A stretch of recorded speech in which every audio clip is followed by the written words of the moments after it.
warahmatullahi wabarakatuh. Waalaikumsalam warahmatullahi wabarakatuh. Selamat pagi Bapak Ibu sekalian. Sebelum masuk ke dalam materinya, bagi yang mikrofonnya ribut atau bising, silahkan dinonaktifkan saja agar tidak mengganggu proses dalam penyampaian materi. Kalau memang tidak dalam kondisi ribut, ya tidak apa-apa, silahkan dilakukan. Bisa melibatkan seperti dijelaskan Pak Ibu tadi di awal ya, melibatkan dengan materi ya Pak ya, itu bisa melibatkan komite satuan pendidikan dan berbagai pemangku kepentingan, antara lain orang tua, organisasi, berbagai sentra, serta industri. Baik, saya akan menjelaskan tentang bawah koordinasi dan supervisi dari dinas pendidikan, literasi urusan pemerintah di bidang agama sesuai dengan kewenangannya. Kalau kita hanya disahkan itu nanti setelah disetujui oleh kepala sekolah, maka nanti bisa kita sahkan dengan dinas pendidikan daerah setempat.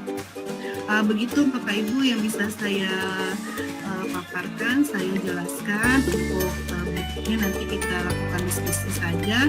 Bagi Bapak Ibu yang ingin menanggapi, silakan. Saya cukupkan presentasi saya sampai di sini Bapak Ibu ya.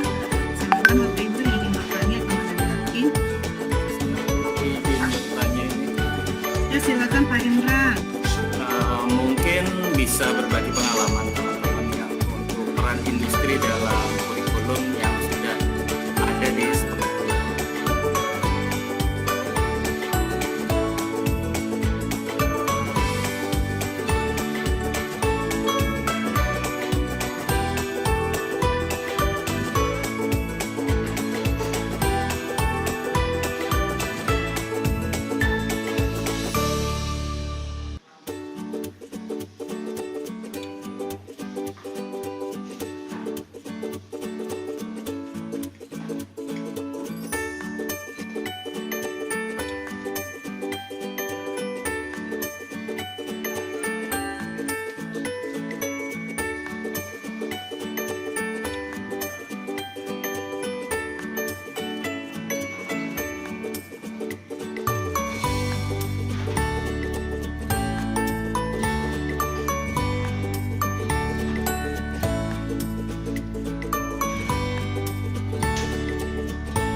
ataupun guru harus dapat mengarahkan siswa dalam berinternet yang sehat. Artinya, jangan sampai siswa-siswa kita membuka situs-situs yang terlarang seperti pornografi, judi online, dan masih banyak lainnya. Sampai sini ada pertanyaan Bapak Ibu? Sebelum saya lanjut lagi? Pas. Lanjut ya, Mas. berarti ya? Lanjut. Oke, siap, lanjut. Contoh literasi digital bisa diterapkan di mana saja, baik di lingkungan keluarga, lingkungan sekolah, ataupun lingkungan masyarakat. Berikut beberapa contoh penerapan literasi digital yang dengan guru atau teman menggunakan media sosial seperti WhatsApp, Facebook, Instagram, mungkin juga ada Telegram, masih banyak lagi. Kemudian mengirim tugas sekolah melalui email, ini bisa, yang sering kita lakukan, terutama di saat masa pandemi sekarang. Kita kan pembelajarannya tidak tatap muka, tetapi online. Jadi literasi digital itu sangat penting, terutama di saat situasi pandemi sekarang. Bagaimana kita guru dituntut untuk lebih spesifik dalam memberikan nilai kepada siswa. Jangan sampai misalnya anak mengirim tugas melalui Google Classroom ya Bapak Ibu yang kita gunakan sekarang, tapi tugas yang dikirimnya itu dia mengcopy paste jadi tugas kawannya. Artinya apa? Murid tersebut tidak melakukan proses pembelajaran yang seharusnya, yang mana seharusnya dia bisa membuat tugasnya itu sendiri, tapi dengan mudahnya dia mengcopy paste tugas temannya. Jadi tugas kita sebagai guru harus sangat hati-hati di situasi pandemi saat ini untuk memberikan nilai kepada siswa. Jangan sembarangan memberikan nilai tanpa adanya suatu proses. Kemudian ada pembelajaran dengan cara online yang kita terapkan saat ini, yakni lewat aplikasi atau web. Kemudian mencari bahan ajar dari sumber terpercaya di internet yang sudah kita lakukan dari dulu. Misalnya kita tidak tahu nih pengertian ini apa, kita cari di internet. Baik, lanjut Bapak Ibu ya. Lanjut. Prinsip literasi digital. Literasi digital memiliki 4 prinsip. Yang pertama ada prinsip pemahaman. Artinya masyarakat memiliki kemampuan untuk memahami informasi yang diberikan media, baik media cetak ataupun media digital, secara jelas. Maksud di sini secara jelas, jangan memberikan informasi yang tidak benar seperti informasi hoax. Kemudian yang kedua, saling ketergantungan. Artinya antara media yang satu dengan yang lainnya saling bergantung dan berhubungan. Media yang ada harus saling berdampingan serta melengkapi antara satu sama lain. Yang ketiga ada faktor sosial. Artinya media saling berbagi pesan atau informasi kepada masyarakat. Karena keberhasilan jangka panjang media ditentukan oleh pembagi serta penerima informasi. Yang keempat ada kurasi. Artinya masyarakat memiliki kemampuan untuk mengakses, memahami serta menyimpan informasi untuk dibaca di lain hari. Kurasi juga termasuk kemampuan bekerja sama untuk mencari, mengumpulkan serta mengorganisasi informasi yang dinilai berguna. Kalau di Google itu contoh kurasi itu di browsing kan biasa ada historinya Bapak Ibu. Nah, itu contoh dari kurasi. Kalau untuk di Google, di HP juga ada kurasi. Kemudian ada komponen perangkat. Sebenarnya literasi digital itu berkaitan erat dengan media-media yang sering kita gunakan dalam proses pembelajaran. Misalnya ada perangkat keras atau hardware, perangkat lunak, software, dan manusia atau brainware.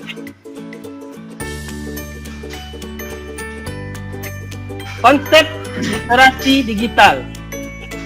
Ini pengertiannya tadi, literasi digital merupakan pengetahuan serta kecakapan pengguna dalam memanfaatkan media digital seperti alat komunikasi jaringan, internet, dan sebagainya. Kemudian manfaatnya memudahkan mencari informasi secara terkini cepat, memperluas jaringan melalui media sosial, mempermudah proses komunikasi, berpikir lebih kritis, kreatif, dan inovatif dalam memecahkan suatu masalah. Kemudian penerapannya, penyediaan kelas virtual seperti yang dilakukan selama pandemi. Maksud dari kelas virtual ini seperti yang kita lakukan sekarang ini, Bapak Ibu. Kita kan IHT-nya secara daring. Nah, ibaratnya itu kan kelas virtual. Kemudian ada pengarsipan digital yang lebih menghemat tempat. Ini yang sering kita pakai setiap hari, misalnya Google Drive atau Google Doc ataupun yang lainnya ya. Masih banyak lagi dalam Google itu. Tapi yang sering kita gunakan itu ya Google Drive. Kemudian memanfaatkan media sosial sebagai sarana peningkatan usaha dan kewirausahaan. Sering kita lihat sekarang kalau kita misalnya kan tidak hanya di Instagram ya Bapak Ibu ya, Facebook juga banyak yang menjual ataupun memanfaatkan media tersebut untuk mencari keuntungan. Kemudian mencari pekerjaan. Nah, yang antara yang nomor 3 dengan 4 ini saling berhubungan dalam menghasilkan uang. Kemudian saya lanjut, gangguan TIK. Gangguan yang dapat dikendalikan itu ada hardware, komputer, Android, laptop blank. Laptop blank ini misalnya tiba-tiba hitam layarnya ataupun tiba-tiba biru. Kemudian ada software crash, error ataupun virus. Yang sering kita alami di laptop kita itu ketika kita memasukkan flash disk, tiba-tiba ada pemberitahuan bahwa virus telah menjangkiti flash disk kita. Itu untuk yang software, perangkat lunaknya. Kemudian ada faktor manusia, pencurian, perusakan, kelalaian.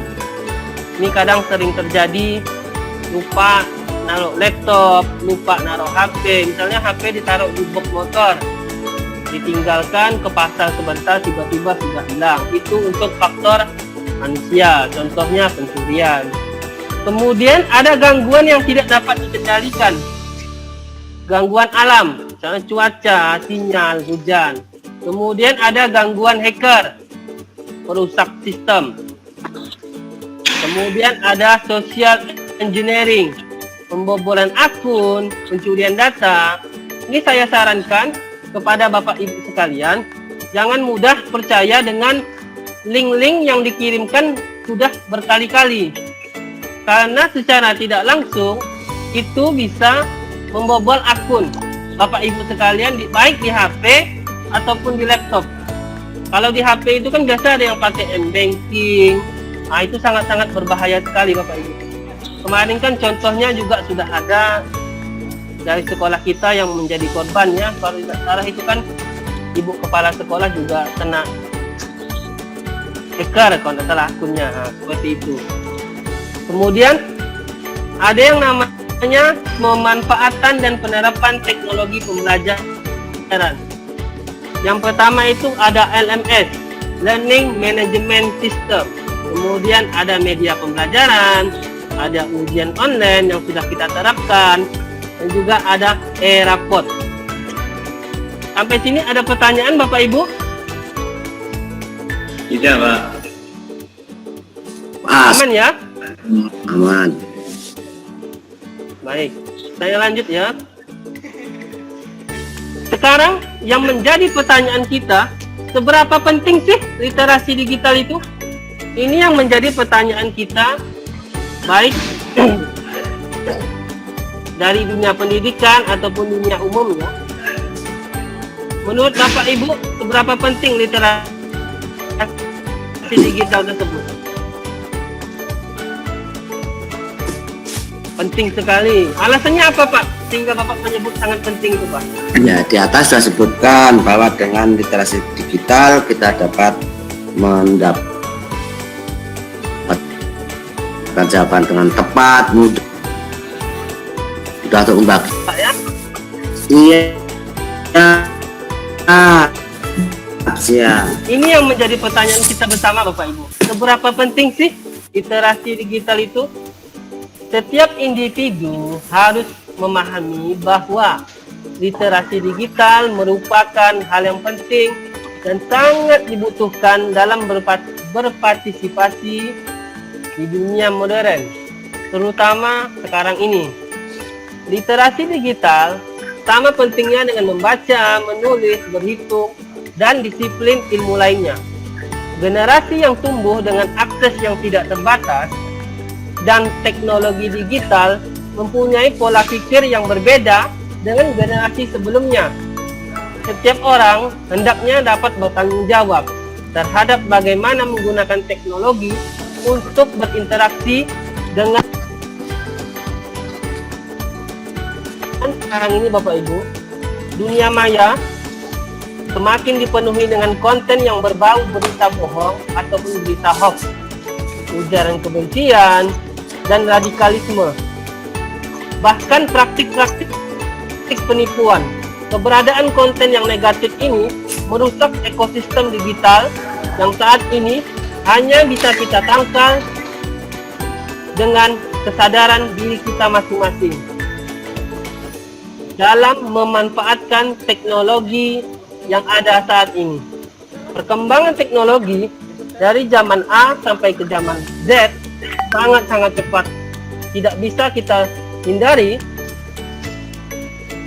betapa pentingnya informasi untuk membangun negeri.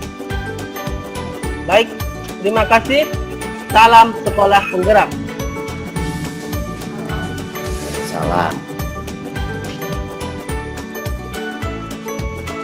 Ya, Bapak Ibu, demikian paparan yang sudah disampaikan oleh Bapak Saka yang berkaitan dengan konsep literasi kita.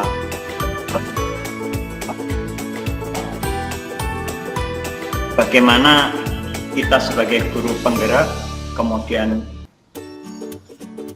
pengguna minimal, kita harus mampu mengaplikasikan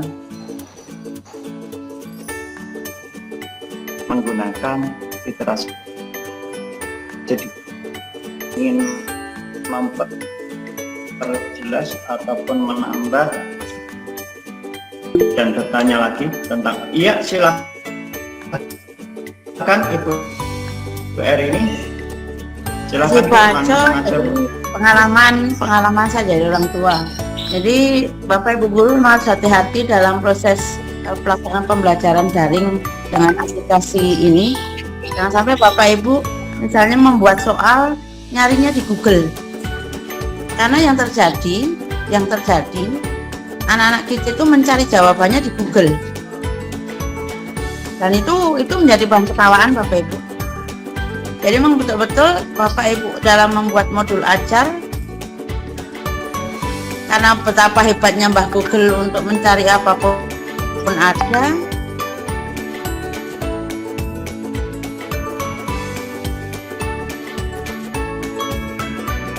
tapi Bapak Ibu lupa bahwa siswa juga mencari jawabannya di Google. Itu yang perlu. Jadi memang betul-betul harus diperhatikan dalam baik itu lain. Yang pertama. Yang kedua, memang kelemahan kita di digital ini memang anak-anak di rumah, karena saya juga sebagai orang tua pengalaman. Jadi pada waktu itu mau ulangan akhir semester, saya tanya anak saya, kok kamu tidak belajar? Tenang Mak. Ternyata pada waktu ulangan saya cek ya Pak Saka, mereka ahli-ahli IT ya, yang tahu membuat aplikasi sendiri untuk mereka mengerjakan bersama-sama, memberikan jawaban ke gurunya dengan ada sedikit perbedaan. Itu juga karena perkembangan IT. Jadi memang kita harus selangkah lebih maju dari anak-anak kita tentang penguasaan IT, dan Bapak Ibu memang harus siap dengan perubahan zaman ini. Kita tidak bisa hanya berpatokan pada ilmu yang sudah kita kuasai hari ini. Sebuah contoh Bapak Ibu, pada waktu saya mengikuti kegiatan CEO, Kepala Sekolah CEO se-Indonesia, saya betul-betul sangat terpukul sekali karena saya tidak menguasai IT sama sekali. Waktu itu sedikit sekali lah. Padahal saya full daring. Jadi pengalaman itu ternyata saya di rumah sekarang, apapun saya tidak ada bantuan siapapun karena memang ternyata penguasaan IT jauh lebih baik daripada waktu itu yang memang tidak ada IT sama sekali. Itu juga hikmah dari pandemi. Jadi itu masukan Bapak Ibu, tetap belajar terus tentang IT karena dunia semakin kencang bergerak dengan perkembangan IT yang luar biasa. Yang kita juga jangan salah dengan anak-anak kita, itu yang juga perlu kita sangat paham dengan keadaan perkembangan zaman dunia IT. Tentunya untuk pembelajaran baik untuk Bapak Ibu, guru maupun murid kita. Itu mungkin tambahan dari saya Pak Saka. Yang karena saya bukan sebagai kepala sekolah, berperan sebagai orang tua yang melihat perkembangan anaknya dengan pembelajaran menggunakan IT seperti sekarang ini. Terima kasih Pak Saka. Terima kasih Bu Rini. Ya, terima kasih Ibu Erini untuk tambahan. Kita tunggu lagi, tersisa beberapa waktu untuk kita sama-sama menggali pemahaman kita, kemampuan kita di bidang literasi digital hari ini. Silahkan, masih ada Pak Evan, ada Bu Marcelina, ada Ibu Yunia, iya Bu Widya Stuti. Silahkan Ibu Widya Stuti yang sudah melambaikan tangannya. Ya. Saya mau tanya Pak, tadi kan Pak Saka bilang Silakan Bu. Bahwa kita harus hati-hati karena di era digital, di era daring ini anak-anak biasanya hanya mengcopy jawaban temannya, dan itu pengalaman saya memang benar bahwa anak-anak itu kebanyakan ngambil punya temannya kemudian dikirim ulang. Kemudian adakah pengalaman dari Pak Saka gimana cara mengantisipasi untuk mengurangi lah supaya anak-anak ini tidak mengambil dari jawaban orang lain gitu, membagi kemudian mengirim dan mengaku itu jawaban dia padahal sama dengan temannya. Bagaimana kira-kira kita sebagai guru itu mengantisipasi atau mengurangi lah hal tersebut? Itu pertanyaan saya. Ya, terima kasih. Terima kasih Bu Widi, langsung saya jawab ya. Kalau untuk pengalaman pribadi saya, pernah saya beberapa kali mendapatkan siswa itu jawabannya sama. Kenapa saya tahu jawabannya sama? Dari titik komanya, dari nomornya, dari tulisannya, dari tanda bacanya itu sama semuanya dengan kawannya. Saya membuka satu-satu Bu. Kalau tugas itu tetap saya buka satu-satu dari siswa. Saya lihat perbandingannya. Kok ini sama? Kalau dari internet itu kan kita bisa lihat dari tanda bacanya Bu ya. Kadang dari internet itu kalau di copy ke dalam Google Classroom atau Microsoft Word itu tulisannya berantakan sekali, sangat sulit untuk membuat tulisan itu rapi. Itu kalau yang dari internet. Kalau yang untuk dari sesama temannya itu, kalau saya tidak salah, di Google Classroom itu ada pilihan filter tugas. Filter tugas itu berfungsi untuk melihat kalau ada jawaban yang sama sampai 5 kali, itu akan secara otomatis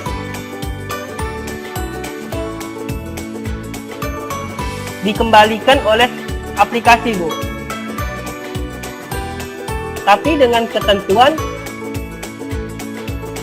minimal 5 kali copy paste, Bu. Nah, itu yang jadi kesulitan bagi saya, guru,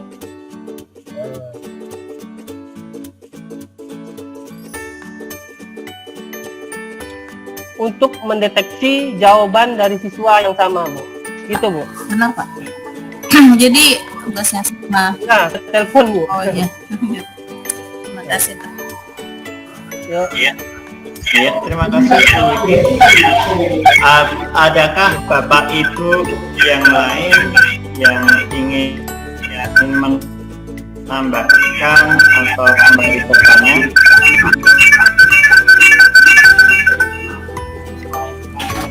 Saya Pak Jo. Ya, Olik. silahkan Pak Burhan ya, Pak Burhan. Ya, silahkan Pak Burhan, silahkan langsung saja.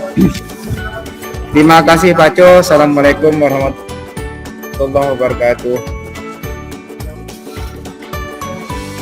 Waalaikumsalam warahmatullahi wabarakatuh. Waalaikumsalam warahmatullahi wabarakatuh.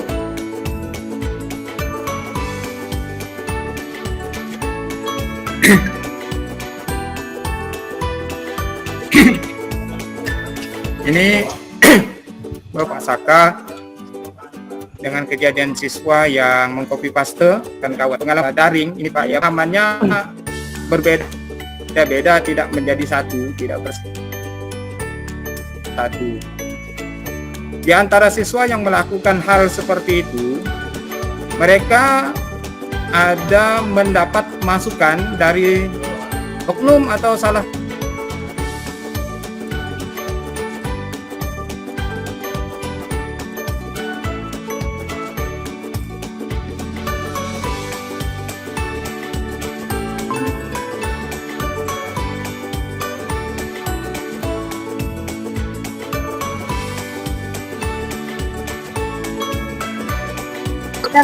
Pak Jo. Gimana Bu? Hilangkan lambayannya gimana? Tinggal diketuk aja, soalnya tadi udah. Oh, Iya, diketuk aja Bu, diketuk beberapa kali ya, nanti oke. lampiannya Kita hilang dulu ya, sendiri. ada telepon ya, sama dulu ya. Iya, silakan Bu, silakan Bu, Ayo, ya, silakan. ya. Assalamualaikum. Jadi Bapak Ibu, ada beberapa metode, ada beberapa teknik tadi yang sudah disampaikan oleh Pak Saka Arifin sendiri yang berkaitan dengan bagaimana merespon anak-anak yang dalam tanda kutip berkamuflase untuk mengerjakan tugas yang sama. Kemudian tadi juga ada Bu Widi yang memberikan langkah-langkah strategis, ditambah Bu Susiana dan Pak Burhanuddin yang memberikan langkah-langkah alternatif ke depan bagi kita bagaimana menjalankan pembelajaran online agar lebih bermakna dan lebih baik lagi. Pak Fajar, Pak Tres, ini sudah menunjukkan pukul 11.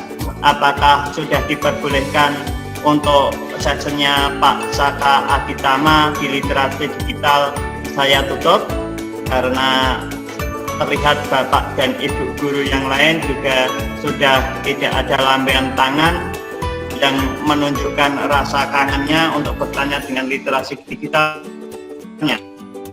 Gimana Pak Fajar? Kalau memang materi sudah disampaikan dan juga pertanyaan dan masukan dari rekan-rekan juga tidak ada lagi, saya kira diperkenankan untuk menutup sesi kita pada hari ini. Silakan, Pak Jo. Baik, Bapak dan Ibu, Pak Saka Aditama Lintang Anggreni, terima kasih untuk semua masukannya, paparan di hari ini untuk literasi digital. Kemudian terima kasih untuk Bapak dan Ibu yang sudah sampai detik ini masih antusias, semangat sekali untuk menerima berbagai hal baru dalam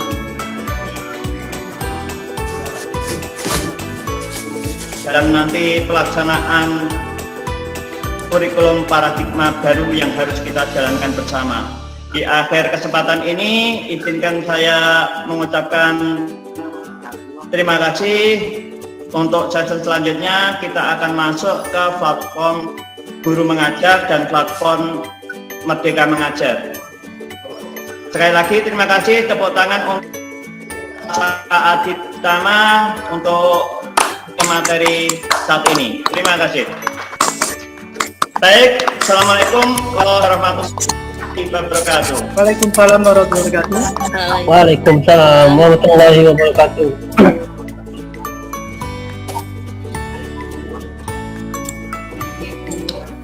Pak Con, tak diperhatikannya, kami mau bertanya, udah dilayani. Oh, Tanya kamu, iya, kamu nanti tanya. silakan bisa diberikan di sessionnya Pak Con nanti setelah ini. Nanti Pak Saka pun masih ada di tempat. Dan tanya sekarang kamu. Siapkan aja dulu pertanyaannya, Bu. Masih Bu, belum selesai, masih ada sesi selanjutnya.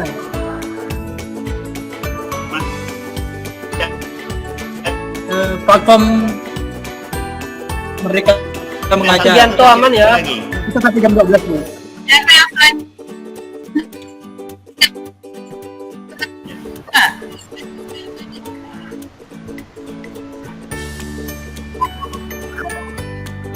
Tadi tak.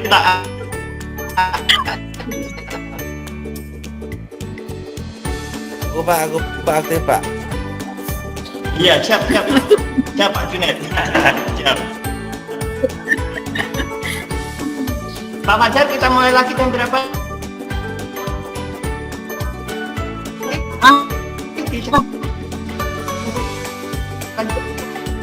Lanjut Pak. Materi selanjutnya. materi platform Merdeka Mengajar. Silakan Pak Jo. Pak Jo. Iya.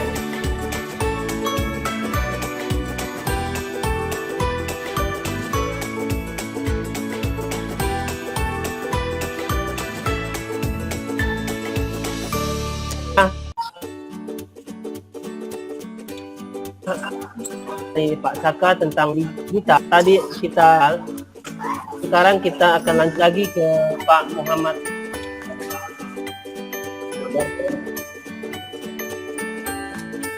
Materinya tampilkan.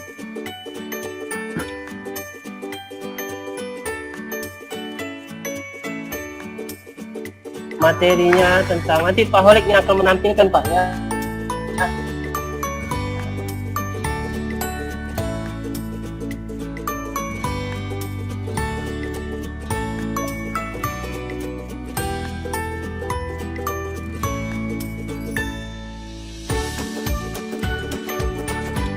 Kalau saya semua Saya nanti Muhammad Kolek akan memberikan beberapa hal yang terkait dengan platform Merdeka Mengajar atau platform yang ada di kurikulum paradigma.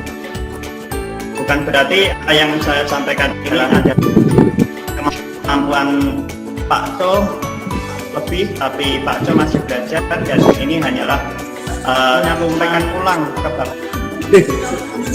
sehingga pemahaman kita sama-sama dalam pelaksanaan platform Merdeka Belajar bisa seiring, sejalan, dan bisa mencapai tujuan yang kita inginkan bareng-bareng sebagai sekolah PK atau sekolah pusat keunggulan. Baik Bapak Ibu, mohon maaf izin untuk share materi.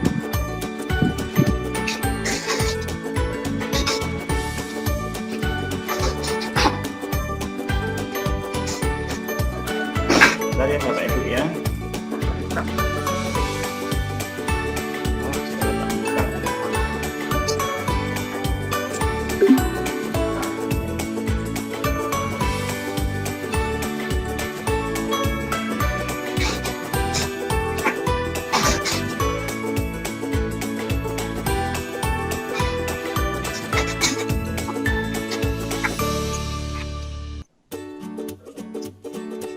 Sudah mulai kelihatan Bapak Ibu di layarnya masing-masing?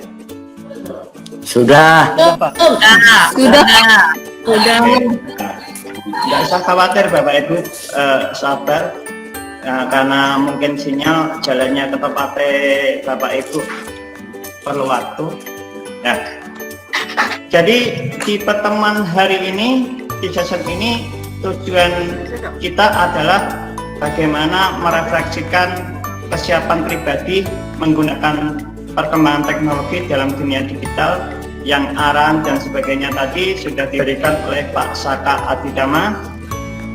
Kemudian kita ingin mengidentifikasi produk-produk platform teknologi penggerak. Kemudian kita berusaha menyusun rencana untuk meningkatkan kemampuan literasi digital dalam memanfaatkan produk-produk teknologi platform sekolah penggerak.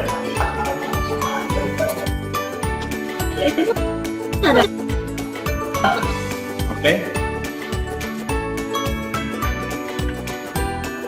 Bapak Ibu, izinkan saya akan menampilkan presentasi interaktif produk-produk platform teknologi penggerak.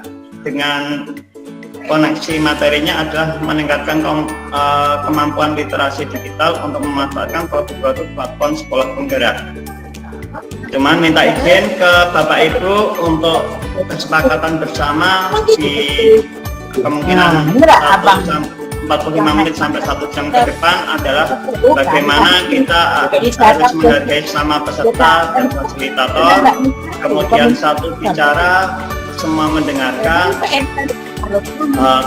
kita berusaha untuk tepat waktu, kita pun meminta partisipasi dari Bapak dan Ibu.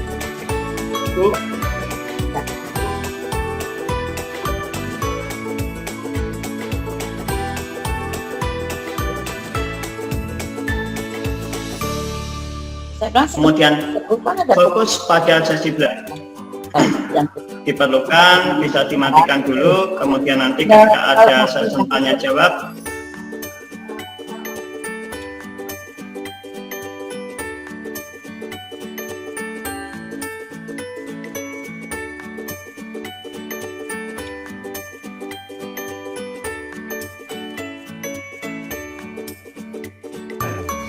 untuk menjawab itu. Bapak Ibu hanya perlu memberi rating 1 sampai 5 di dalam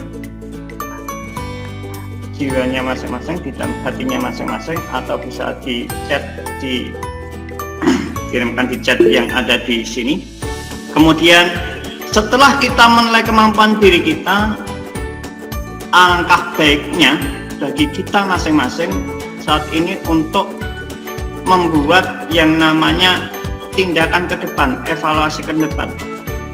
Apa saja yang bisa kita lakukan, apa saja yang bisa Anda lakukan agar bisa lebih siap memanfaatkan teknologi informasi dan komunikasi dalam dunia pendidikan.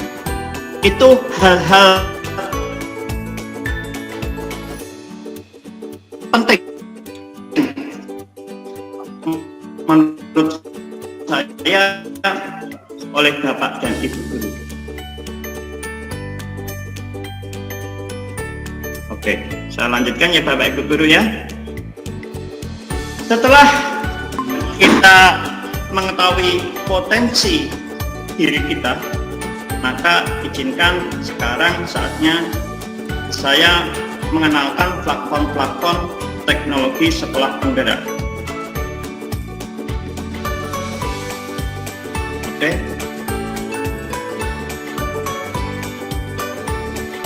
Jadi Bapak dan Ibu, di dalam sekolah penggerak atau sekolah PK, kita memiliki ekosistem, yaitu satu lingkungan platform teknologi untuk mendukung yang nantinya akan mendukung proses pendidikan dan pembelajaran. Yang pertama adalah yang mungkin asing bagi Bapak dan Ibu, tentu juga saya, ada platform sumber daya sekolah, di mana di situ disebut Sekolah dan Arkas.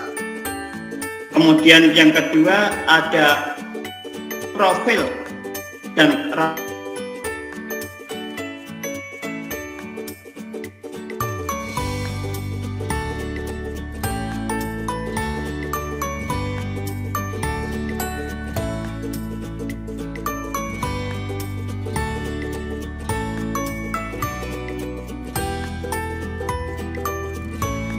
yang ada 3 hal yang minimal di sekolah masing-masing. Platform-platform ini akan dikembangkan dan platform-platform ini akan digunakan. Tentu di antara platform guru karir dan guru mengajar yang ada di dua platform itu, nanti Bapak Ibu lihat di situ ada penggunaan Google yang di dalamnya ada akun belajar ID, kemudian Google Sheet dan Chromebook. Nah, karena apa? Di platform guru karir dan guru mengajar yang nantinya akan dikembangkan oleh pemerintah, basically-nya nanti akan berada di akun belajar ID. Insya Allah Bapak dan Ibu semuanya yang ada di SMK 2 ini untuk Google ID-nya sudah aktif. Nanti bagaimana bagi yang belum aktif dan bagaimana menggunakannya, pelan-pelan kita akan mencoba belajar bersama dan mengaktifkan bersama. Oke, lanjut. Ini hanya sekedar wawasan buat kita semuanya yang berada di lingkungan sekolah TK, penggunaan kurikulum paradigma baru. Kita akan mengenali setiap produknya. Kita mengenali dulu Bu, sebelum menggunakan. Karena kalau tidak kenal maka tidak akan sayang dengan produk itu. Produk teknologi sekolah penggerak, platform sumber daya sekolah. Yang pertama adalah SDS. Ini hanya pemahaman. Apa itu platform sumber daya sekolah? Adalah sistem informasi elektronik yang berfokus untuk memfasilitasi proses pengelolaan sumber daya sekolah agar lebih efisien dan akuntabel. Platform ini Bapak Ibu nanti akan dipakai terutama oleh kepala sekolah, bendahara, dan mitra marketplace. Tujuan dan manfaatnya dari platform ini kita sekedar mengetahui adalah untuk meningkatkan efisiensi dan akuntabilitas proses pengelolaan sumber daya sekolah agar dapat memberikan ruang lebih dan dampak positif kepada peningkatan kualitas sumber daya manusia dan kegiatan pembelajaran. Jadi platform ini nanti yang banyak menguasai, banyak tahu adalah kepala sekolah yang memang diperuntukkan untuk kepala sekolah dan bendahara. Di sana ada perencanaan, kemudian pembelajaran dan pelaporan. Semuanya akan terintegrasi di platform Siplah dan Arkas. Ya. Lanjut Bapak Ibu, ini sekedar menambah wawasan kita. Sekarang apa beda di Siplah dan Arkas pada platform teknologi sumber daya sekolah? Kalau sebelum misal untuk mencari sumber-sumber Siplah itu sebelumnya semuanya bukti di kurir toko atau bukti-bukti dari pembayaran dari toko. Sekarang ada mitra mengirim, ekspedisi dan sebagainya. Ini gambaran perbedaan sebelum dan sesudah. Jadi Bapak Ibu Guru nanti bisa membaca ini lagi, konsep ini lagi, karena kita sebenarnya hanya dianjurkan untuk mengetahui. Nah, kapan platform teknologi sumber daya sekolah ini mulai digunakan? Ini Bu peta jalannya Bapak Ibu.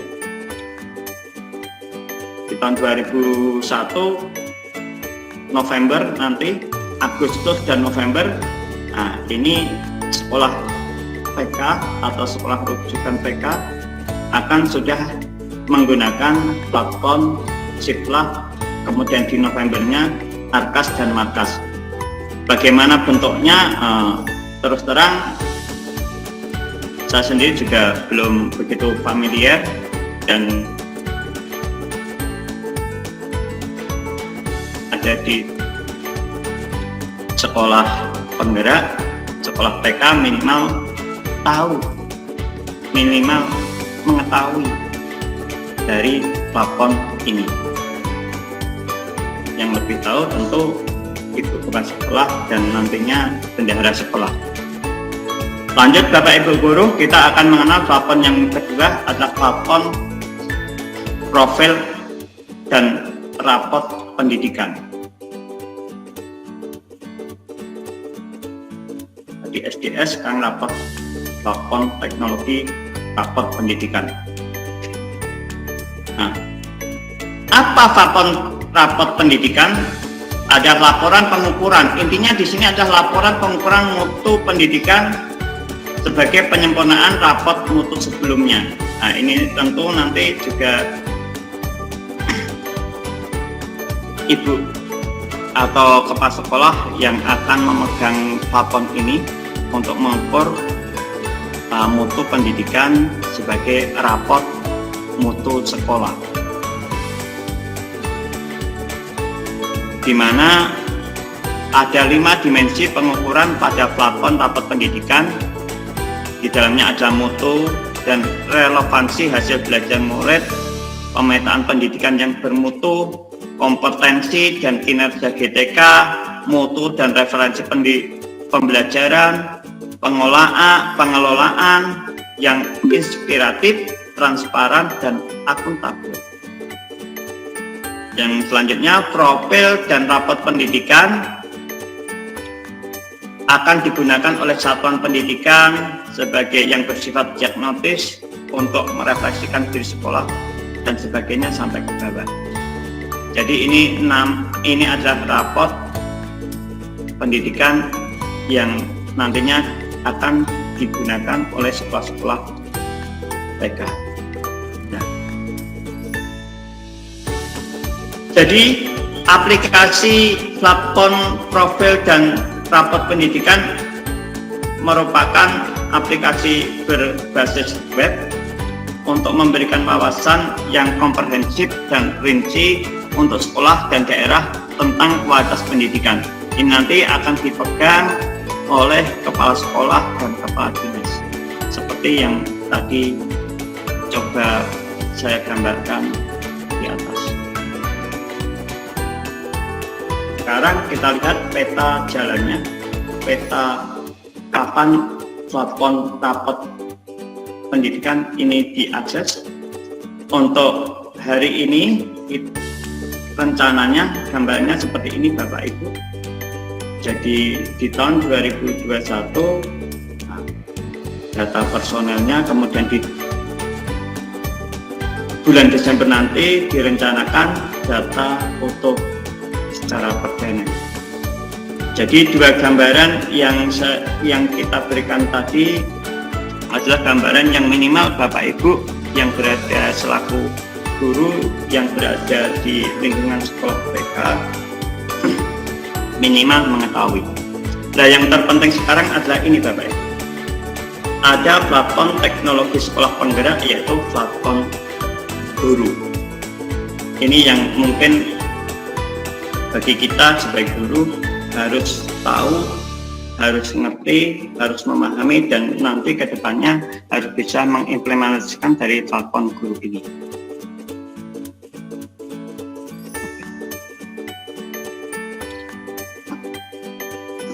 Apakah platform teknologi guru?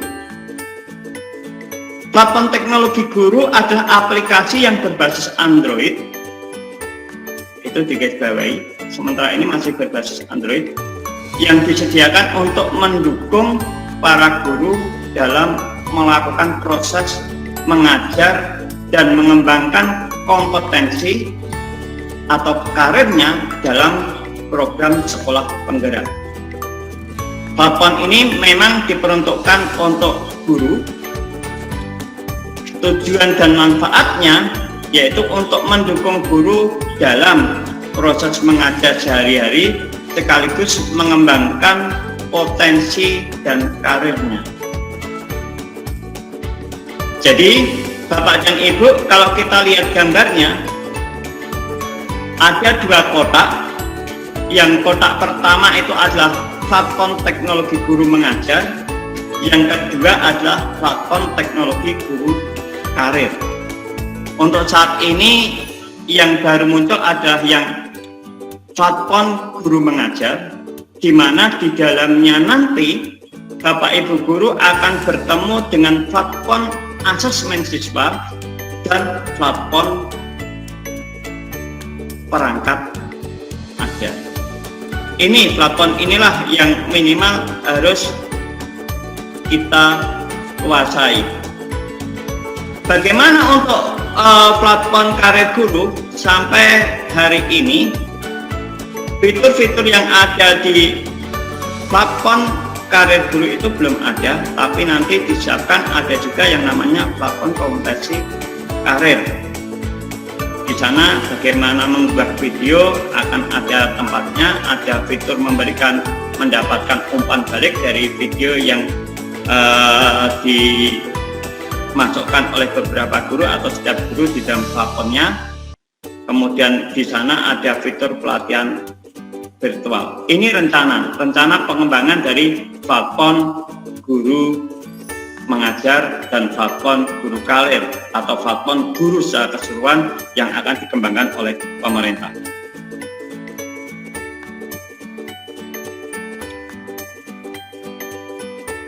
Manfaat platform guru mengajar. Minimal dari platform yang sudah dikembangkan oleh pemerintah nanti, yang pertama adalah kita sebagai guru dapat memperkenalkan dan mengimplementasikan profil pelajar Pancasila sebagai dasar pembelajaran dengan paradigma baru. Yang kedua, tujuannya dari platform guru mengajar ini adalah untuk memudahkan guru dalam menemukan perangkat ajar. Ya, seperti kemarin ketika kita membuat bahan ajar, kita masih kesulitan mencari bahan ajar dan sebagainya.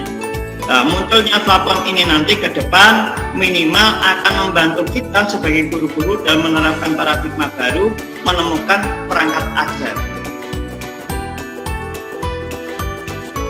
Yang ketiga, guru mendapatkan kejelasan tentang kompetensi dan perkembangan pembelajaran siswanya. Jadi di sana nanti ada asesmen untuk murid Bapak Ibu. Di dalam asesmen itulah yang bisa kita ambil atau kita kembangkan. Untuk sementara ini baru bisa kita ambil, kita download untuk digunakan untuk melihat atau mendapatkan kejelasan tentang kompetensi dan perkembangan pembelajaran di siswanya. Yang keempat, guru mendapat rekomendasi perangkat ajar berdasarkan hasil asesmen penilaian. Jadi di atas tadi kan ada dua asesmen yang sekarang ini ada dua fitur yang bisa kita gunakan, yaitu fitur asesmen murid dan perangkat mengajar. Itu yang akan kita gunakan sementara ini sambil menunggu perkembangan perbaikan yang masih dilakukan oleh pusat. Yang kelima, guru mendapatkan atau dapat menerapkan teaching at the right level atau pembelajaran yang memang bisa dituntaskan capaian pembelajarannya berdasarkan fase. Lanjut saja Bapak Ibu, karena ini untuk pemahaman konsep kita. Di platform guru mengajar ini ada dua, yaitu platform asesmen siswa dan platform perangkat mengajar. Kita dari platform asesmen siswa dulu, adalah sebuah fitur yang nantinya berisikan kumpulan paket soal yang telah dipetakan berdasarkan fase tertentu untuk membantu guru mendapatkan data proses pembelajaran murid. Jadi nanti ada asesmen diagnostik maupun formatifnya di asesmen siswa ini Bapak Ibu guru yang bisa kita gunakan. Jadi di sana Bapak Ibu guru nanti bisa menentukan kemudian mendistribusikan apa yang ada di platform asesmen siswa untuk disampaikan ke anak. Yang kedua yang menarik di platform ini sebenarnya adalah kita disediakan platform perangkat ajar, sebuah fitur yang berisikan kumpulan materi pengajaran yang dapat digunakan oleh guru dalam mencari materi pengajaran yang sesuai dan dominan dengan fase pembelajarannya. Nah, yang kemarin kan ada seperti tadi, saya masih melihat seperti agama Protestan punyane Bu Wani atau punyane Bu Marcelina, mungkin bukunya belum ada. Nanti insya Allah pemerintah di platform perangkat ajarnya ini ada Bu di sana. Atau Bapak Ibu yang lain, memang saat ini platform ini masih belum sempurna, masih dalam tahap-tahap penyempurnaan. Untuk mencari bahan ajar, perangkat ajar ada di dalamnya. Di fitur inilah kita bisa mencari sesuai dengan keinginan kita bidang ajar kita, dan kita bisa menyimpannya. Di dalam perangkat ajar itu nanti ada bahan ajarnya, ada modul ajarnya, ada buku teks. Nah, konten perangkat ajar tentu disesuaikan dengan paradigma pembelajaran atau kurikulum baru. Jadi yang kemarin-kemarin dikhawatirkan oleh Bapak Ibu ini susah, ini ya memang kita sama-sama menjalani sebuah proses. Jadi mungkin awalnya akan mendapatkan hambatan-hambatan, kita perlu beberapa hal, pemikiran-pemikiran baru, tapi tidak usah khawatir. Janji pemerintah melalui platform guru mengajarnya, kita akan banyak disediakan nanti platform dari asesmennya, kemudian platform perangkat ajarnya. Di sana ada buku ajar, bahan ajar, modul ajar yang bisa kita pakai, yang bisa kita kembangkan dalam proses pembelajaran di sekolah PK, terutama bagaimana proses pembelajaran paradigma barunya. Nah, begitu Bapak Ibu.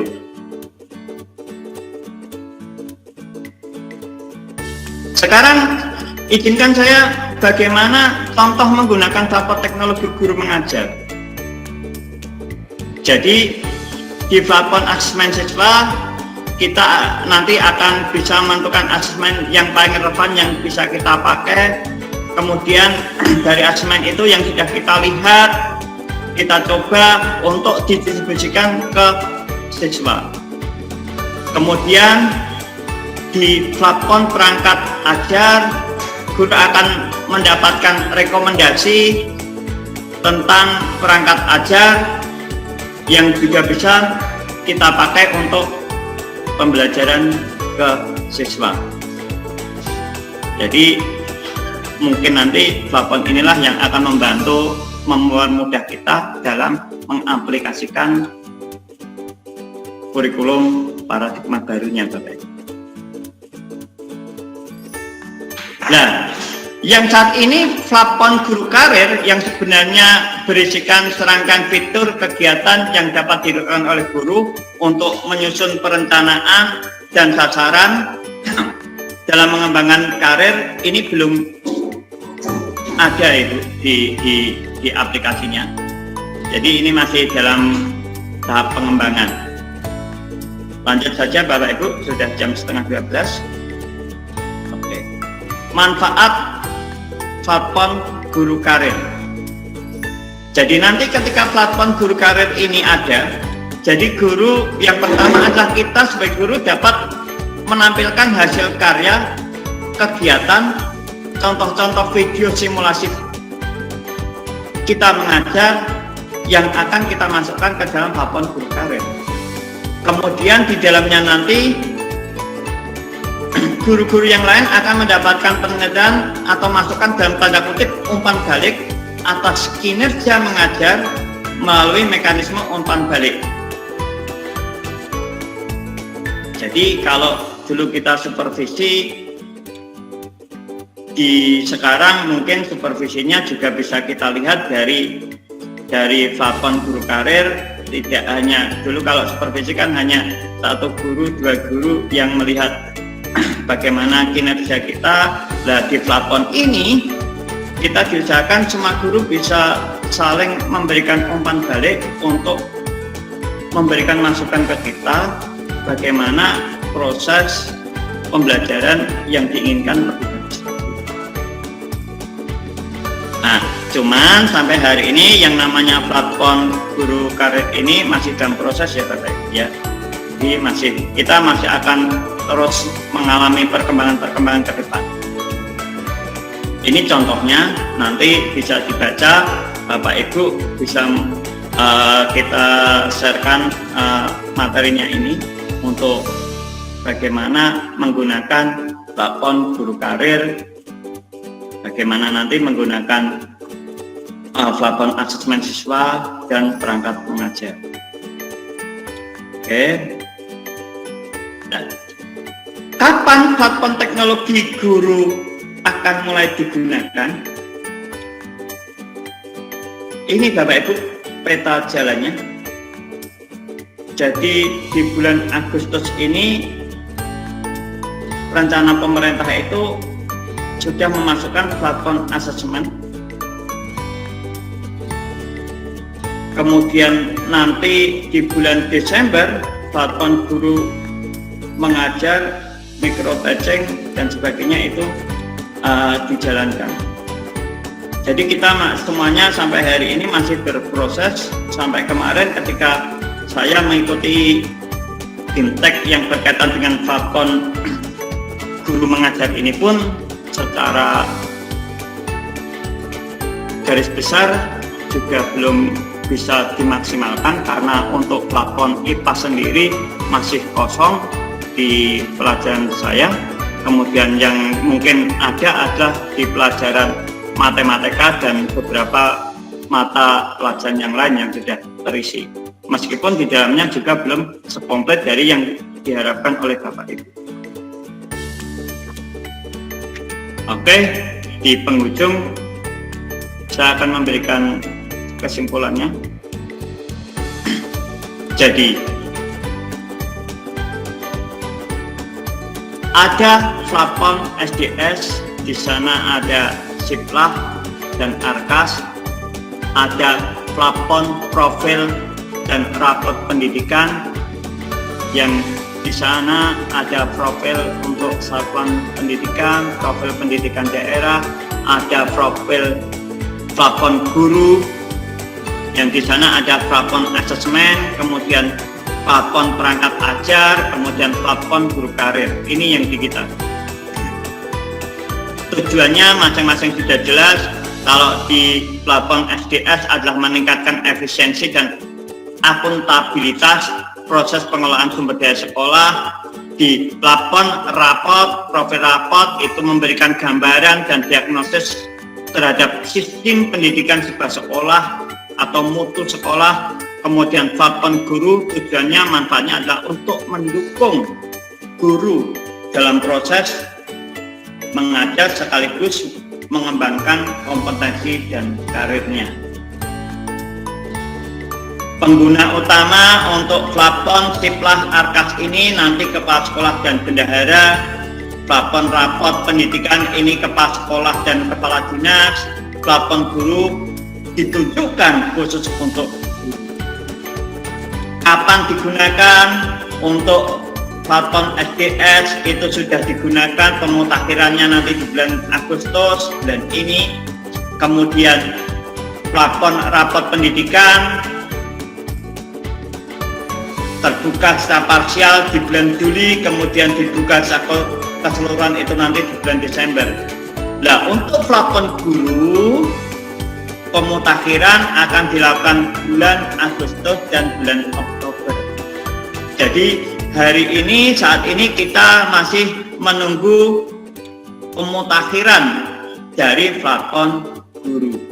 Mungkin nanti kalau Bapak Ibu guru sudah mencoba mendownload aplikasinya, kemudian memasukkan ID belajarnya, belum menemukan hal-hal yang diinginkan, memang karena sampai hari ini kita masih berada di proses pemutakhiran. Nah, yang terakhir tadi Pak Saka memberikan literasi digital, maka untuk menggunakan terutama plafon guru ini, kriteria minimal perangkat yang harus kita miliki adalah Android versi 8 dan di atasnya Windows versi 7 dan sebagainya. Lanjut Bapak Ibu. Ya, berarti sudah selesai. Ini mungkin bisa dicatat oleh Bapak Ibu. Untuk saat ini, apakah kita menggunakan laptop itu bisa, Pak? Nah, ini ada web yang bisa Bapak Ibu kunjungi nantinya, alamat webnya. Ini untuk dibuka di komputer, ya. Di komputernya itu menggunakan ini webnya. Kemudian, Pak, bagaimana nanti kalau ada yang mengalami kesulitan, oh sudah mendaftar seperti kemarin, seperti saya pribadi sudah mendownload aplikasinya, tapi ternyata tidak bisa digunakan. Jadi Bapak Ibu nanti bisa langsung ini memasukkan kendala PMM ini, Platform Mengajar Merdeka Mengajar.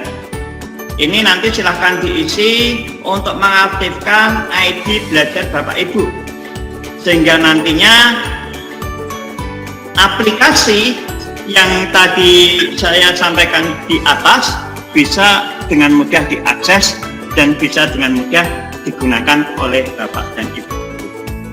Ini secara khusus juga saya tampilkan nomor WA yang bisa dihubungi untuk memastikan bahwa Bapak Ibu guru ke depan tidak terkendala dengan aplikasi Merdeka Mengajarnya. Demikian Bapak dan Ibu. Solusi kita yang ada. Terima kasih masih berkenan menerima apa yang saya dapatkan di dalam proses IHT kemarin, sekaligus proses IHT yang berkaitan dengan platform Merdeka Mengajar atau platform guru mengajarnya. Jika ada hal yang ingin disampaikan, jika ada hal yang ingin ditanyakan, silakan, akan coba saya jawab sesuai dengan kemampuan saya yang saya dapatkan selama ini. Silakan Bapak Ibu. Baik, terima kasih Pak Co, pemaparan materi yang sangat penting sekali yang ada kaitannya antara literasi digital dengan platform Merdeka Belajar. Silakan bagi Bapak Ibu yang ingin bertanya, waktu dan tempat saya persilahkan. Pak Jo. Ya, silakan. Ya, Bu Maya ya. Terima kasih. Saya mau bertanya nih Pak Jo. Ya, monggo Bu. Tadi kan Jo itu ada menyinggung mengenai kami guru yang Kristen, yang Katolik, mengenai platform belajar yang tidak ada bukunya. Kira-kira adakah solusinya, sarannya yang bisa menunjang dan membantu kami untuk pembuatnya ke depan? Kalau ada dari teman-teman rekan guru memberi solusi dan sarannya, kami terima, kami dengar. Terima kasih banyak. Itu saja Pak Jo. Langsung Pak Saka ya. Silakan Pak Co, langsung jawab saja. Ya. Ya. Baik Bu, Ibu, Bapak guru semuanya. Bukannya tidak ada Bu. Mungkin dalam tanda kutip belum ada. Karena kita semua masih proses pemutakhiran dari tadi aplikasi Merdeka Belajar, atau kita sering mempermudah itu aplikasi gitu, Merdeka Belajar. Jadi nanti tetap akan semua diakomodasi. Itu janji dari pemerintah kemarin, ya.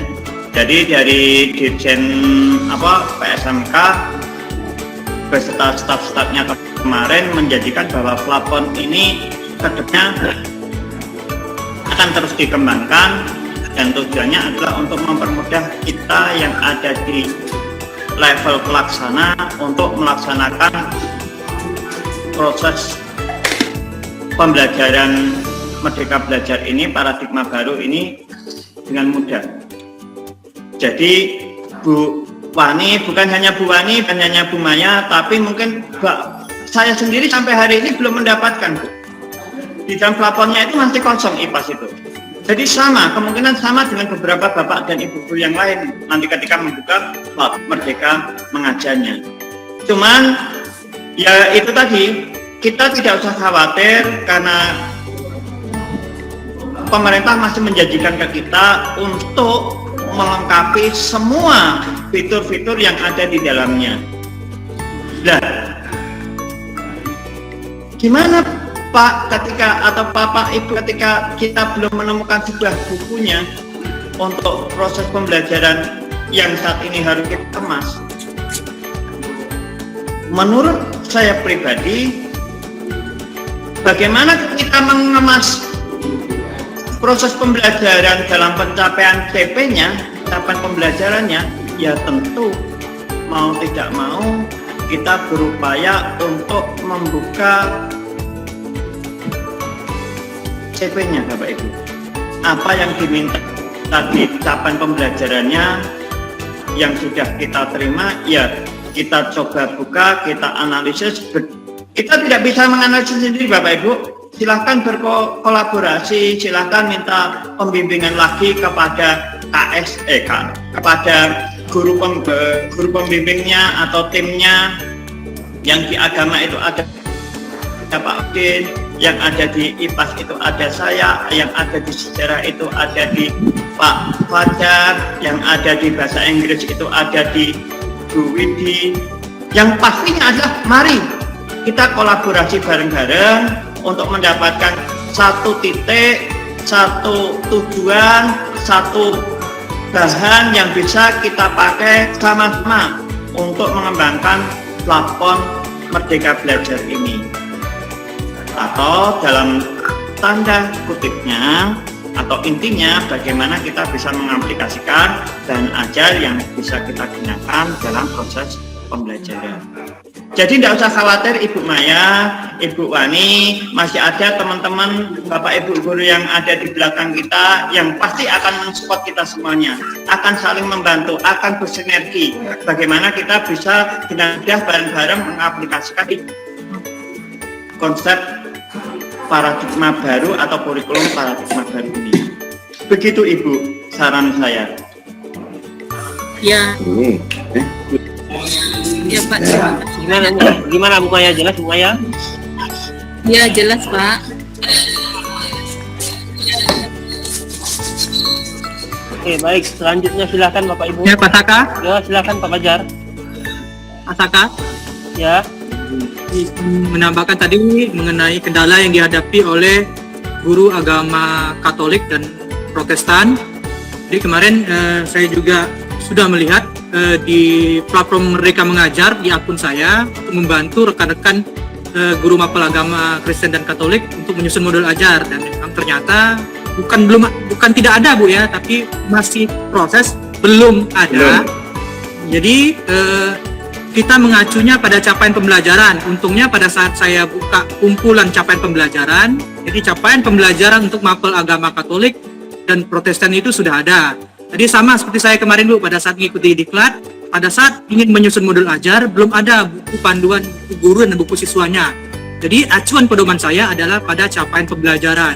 Dan selanjutnya untuk mengembangkan menjadi tujuan pembelajaran, lingkup materi dan juga lampiran materi dan juga asesmen, saya mengacu pada kompetensi inti, kompetensi dasar yang ada di K13, dan ternyata apa yang terdapat pada capaian pembelajaran di kurikulum SMKPK ini ternyata kurang lebih sama dengan kompetensi inti dan kompetensi dasar yang ada di kurikulum 13. Lingkup materinya pun juga sama, hanya kemasannya saja berbeda. Kalau kemarin kita di K13 itu ada kompetensi inti dan kompetensi dasar, di kurikulum SMKPK ini bentuknya capaian pembelajaran. Jadi bisa Bu Maya dan Bu Wani membuka lagi CP-nya, kalau bisa di print out CP-nya, dan selanjutnya membandingkan dengan kompetensi inti dan kompetensi dasar yang ada di kurikulum K13.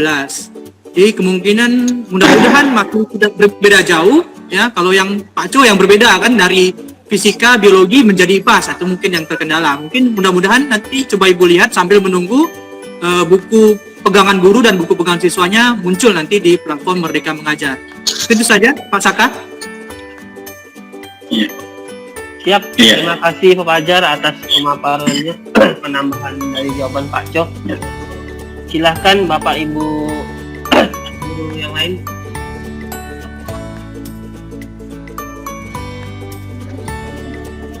Oke, kayaknya tidak ada Pak Saka.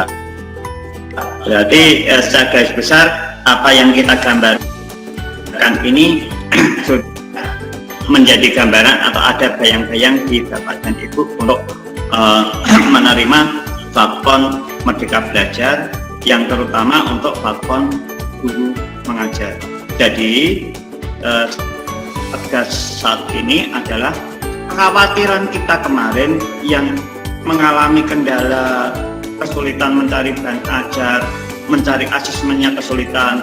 Insya Allah sesuai janji dari pemerintah, terutama yang memegang platform MM ini sebagai platform paradigma kurikulum paradigma baru yang kemarin bulan Agustus sampai dengan Oktober lah akan dijanjikan akan rilis secara sempurna. Kita tunggu. Dengan munculnya platform-platform ini, minimal nanti kita yang menggunakan platform paradigma baru, kurikulum paradigma baru akan terbantu dan akan bisa mengimplementasikan konsep belajar merdeka itu lebih baik lagi. Jadi kekhawatiran Bapak Ibu guru yang kemarin, aduh kok sulit ini harus berubah ini. Jadi di ujung-ujung hampir mendekati berakhirnya IHT ini, Pak Jo hanya memberikan gambaran bahwa jangan khawatir, jangan merasa susah, karena ternyata ada sebuah pewadahan, ada sebuah platform yang nantinya bisa kita manfaatkan, yang nantinya bisa kita gunakan untuk menjalankan, mengembangkan, dan mengimplementasikan kurikulum paradigma baru ini dengan lebih baik lagi.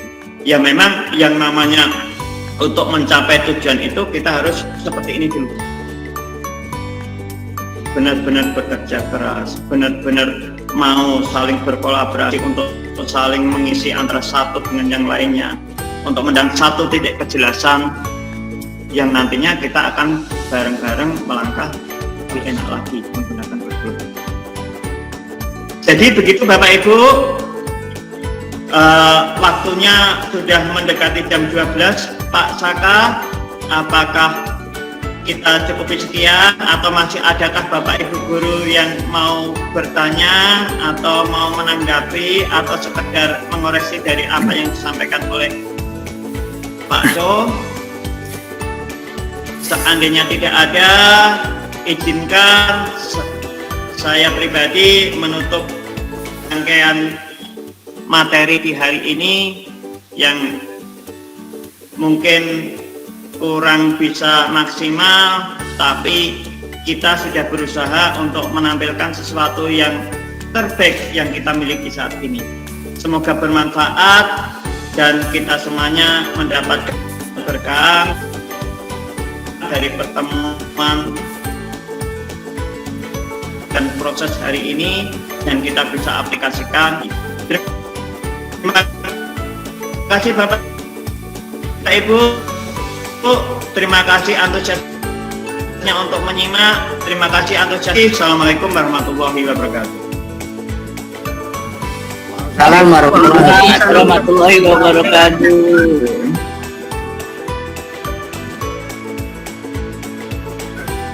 Pak apa? Silakan Bu Rini. Pak semuanya, saya ucapkan terima kasih sudah aktif sekali. Cara kita ada target hari ini untuk guru komisi pembelajaran harus ketemu semuanya dan harus hadir untuk membahas yang guru sasaran, sehingga penyusunan schedule target modul ajar bisa tersusun dengan tepat waktu. Tadi mohon semua guru sasaran untuk kumpul setelah makan dan sholat. Kumpul sebentar saja, tidak usah lama-lama untuk membahas target kita pada guru sasaran untuk pembuatan waktu belajar. Komite pembelajaran Mungkin tambahan dari saya, Pak Jo, karena sebagai platform nanti banyak komunikasi dengan kawan-kawan semuanya untuk menginformasikan hal-hal yang baru yang berhubungan dengan platform Merdeka Belajar. Begitu Pak Jo dan Pak Trisno, mungkin itu aja tambahan dari saya. Terima kasih. Terima kasih, Bu. Baik. Saya izin Mas Saka mau Sudah menambahkan. mohon ditutup, kita sholat dulu. Sudah Ya, ada. sebentar, 1 menit saja mungkin. Jadi untuk guru komite pembelajaran tadi sampaikan mohon dapat kumpul sebentar di jam 12.30 ya untuk mendiskusikan segala sesuatu yang juga saya sampaikan di grup komite pembelajaran juga.